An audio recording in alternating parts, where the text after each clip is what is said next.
Guys, do you secretly long to be Superman?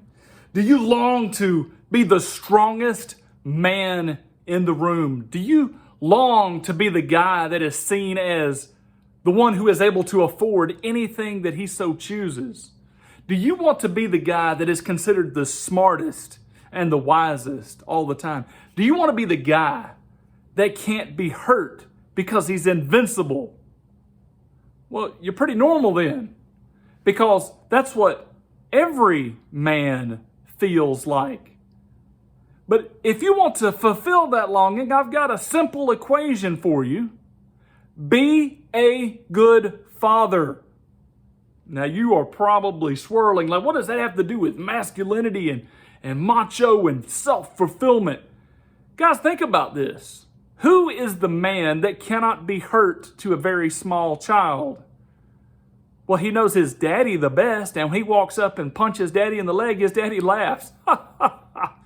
When daddy's laying on the floor and the kid jumps on his back, daddy goes, "Oh, son, how are you?" And the kid's like flailing away, and daddy's like, what are you doing? What about being the richest man? Do you know who can afford anything and buy anything under the sun? Dad can. He's the one that, as I'm watching things in life, he's the one that makes these super big purchases. Like he purchases a mansion. And to a child, any house is a mansion because it is like 12 times as large as we would see it as. And daddy buys the new car. And daddy's the one who brings home things. And daddy can afford anything. What about when it comes to wisdom and trying to figure things out? The kid comes to daddy and he's like, "Daddy, have you heard this joke before?" And the dad's like, "Yeah, I've heard that." And he's like, "I've got this riddle for you." And daddy already knows the answer. And he goes, "I need help with my bike." And daddy's like, "Yeah, I've done this 842 times as a kid myself. Let me show you how to fix that." The longing in you to be a Superman is not really the longing to be Superman. The longing in you is to be absolutely important. And who are you absolutely important to? Who are you the most important to? And that is your very own children. You see, when you are good to your children, when you invest in your children, they will see you as Superman. A couple of instances that come to my mind is my children will bring me a toy that is in 12 pieces because they got ran over by the car, and they're like, "Daddy, this is my favorite toy. Will you fix it?" In their eyes, they think that I can fix this toy, and with a dose of humility, I have to say, I can't. But so many other times I can, and so they think that daddy can fix anything. In another situation, one of my children they asked if they could climb on the roof of the porch, and I said sure. So I have 3 children up on the roof of the porch that are running around, and I'm trying to tell them, be safe, don't get towards the edge, etc. And at the same time, I am holding my 5-month-old baby. And so they're up there running around, and I walked a little ways away, and my little daughter that's up on the roof says, she gets in a little argument with her brother, and she's like, "Yeah, daddy can catch us. Like, if I fell right now and started rolling and fall off, daddy would catch me."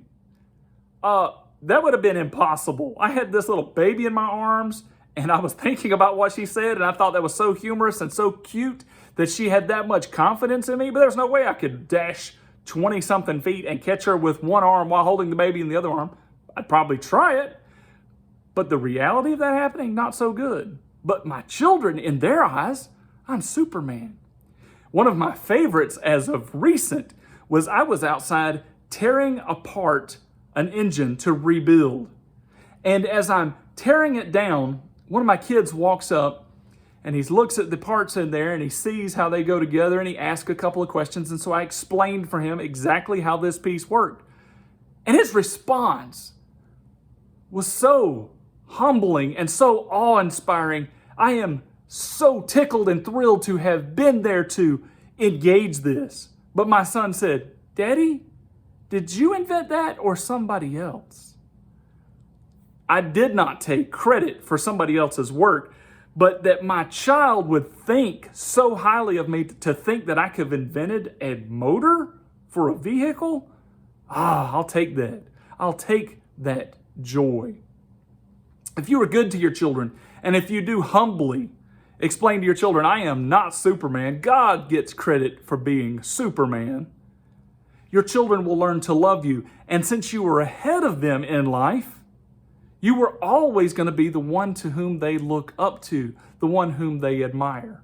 So when Proverbs 17:6 tells us that the glory of sons are their fathers, it means it.